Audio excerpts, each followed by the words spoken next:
I'm Peter Schichtel, and I write the American Indian Artifact column for the American Digger magazine. In this issue, we will begin a three-part series dealing with Indian trade goods. In the written portion of the column, I'll be explaining some of the impact that trade goods had on the American Indian culture. And in the video portion, we'll be describing and showing some of the different sorts of beads and giving a little bit of history and background involving them. Most of the beads that were traded into North America were of European manufacture. Centers like Venice produced vast quantities of beads that were traded into the North American market. The oldest beads in the eastern seaboard came from Venice. Some beads were particular to certain countries, as well as certain companies. And I say companies because huge trading companies like the Hudson Bay Company were created and sanctioned by governments and had powerful interests over the areas in which they were trading in. The Spanish were some of the earliest explorers in North America, and with them they brought their beads. Some of the early style beads were the Spanish sand cast beads, which were traded in through Florida and into the American Southwest, along with Padre beads. These beads here are sand cast beads that were found in St. Augustine, Florida. The Spanish traded also into the American Southwest. A particular sort of bead, which is a very beautiful turquoise colored bead, very attractive to the local Indians in New Mexico, Arizona, and northern Mexico, was called the Padre bead. These are very beautiful bead, mixed colors, beautiful blue translucence, very, very attractive to a lot of the indigenous peoples of the American Southwest when the Spanish first arrived. The Spanish who entered Florida set up a colony centered around St. Augustine. So some beads that I have here to show were from St. Augustine. This particular strand of orangish red sorts of beads were found not too far from St. Augustine Fort in St. Augustine, Florida, at an Indian site. These are also referred to as seed beads. It's very tiny beads that at times were sewn into fabric and leather to create very exquisite floral and geometric pattern. The Seminoles were a large Indian group that have a lot of well-documented contact with the early Spanish explorers in Florida. A number of the beads I have here in my hand came from early Seminole sites.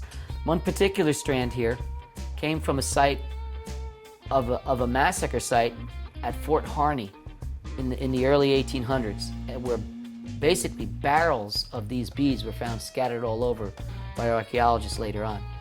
Another strand here is an unnamed sort of a glass tube bead that was blown and fractured and then strung. Also chose Venetian Beads as the main venue of what they traded in with the North American Indians.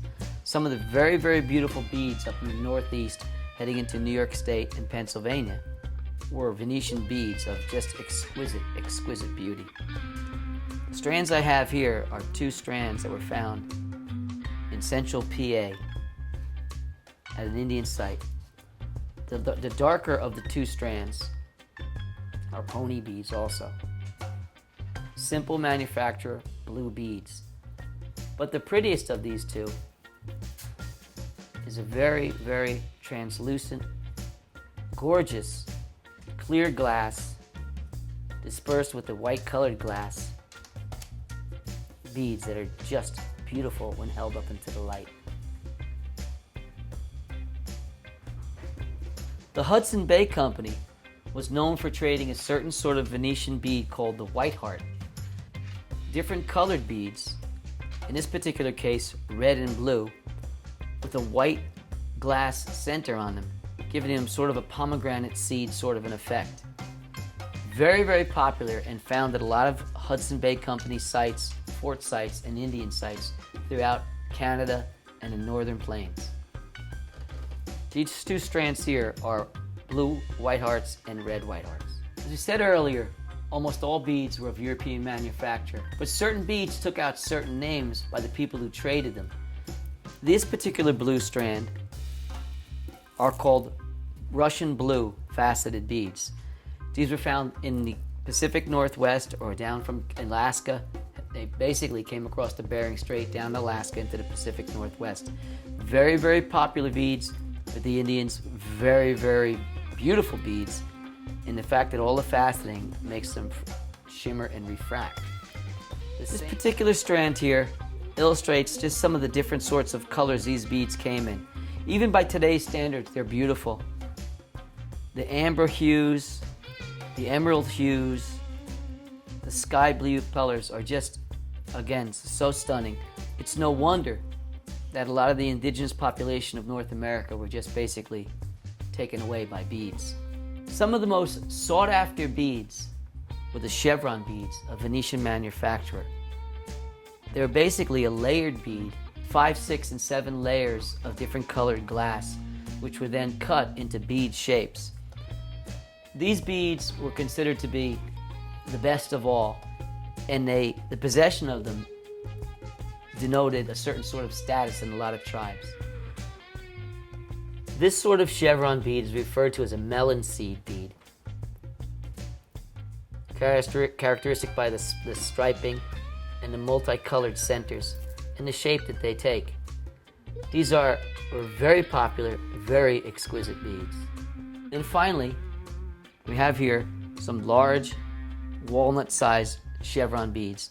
These are basically the best of the best when it came to what a lot of the American Indians desired. These are Venetian-made beads, 6 or 7 layer beads that were generally strung in the center of some larger beads or maybe put together. They were not very common, so you very rarely would find a whole strand of these sorts of beads. They were basically intermixed with other sorts of beads. But again, these are some of the best that there were, chevron beads. These are medium-sized. They did come larger. These are close-ups of the chevron beads. This particular layer, the white-centered ones, are some of the oldest, with a blue band and a white band and a red band and a white band and a blue band. Then they were ground around the edges, creating this sort of a starburst sort of an effect. These are very old beads. They're up to 200 or more years old, and they saw extreme popularity.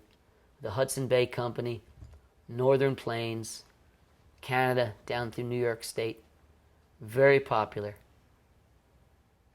Okay, that wraps up the first portion, the bead portion, of our 3-part series on American Indian trade goods for American Digger magazine. I'm Peter Schichtel, and I hope you've all enjoyed the video.